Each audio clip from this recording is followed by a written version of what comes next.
Hey everyone, welcome back. In today's video, I'll show you how to summarize web pages in Safari on your Mac. Safari on Mac offers a pretty handy feature called Summarize, powered by Apple Intelligence, allowing you to quickly get an AI-generated summary of a web page. Whether it's a lengthy article, a general website, or any other content, this tool helps you save time by providing a concise overview of the page. That said, let's get started.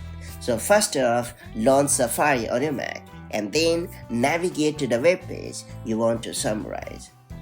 And once the page has loaded up, locate the reader mode in the address bar. It looks like a box with a few lines under it.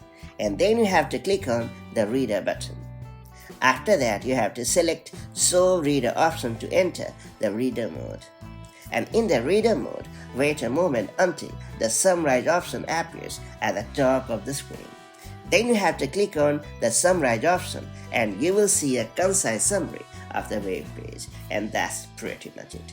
The summarize feature works seamlessly with various types of content, from long and detailed articles to simpler web pages. It's a fantastic way to quickly evaluate information and decide if a web page is worth your time. Now that you have unlocked this super handy Safari feature, make the most of it to enhance your browsing experience, and I'll catch you up in the next one with more such handy macOS tips and tricks. Take care, bye bye.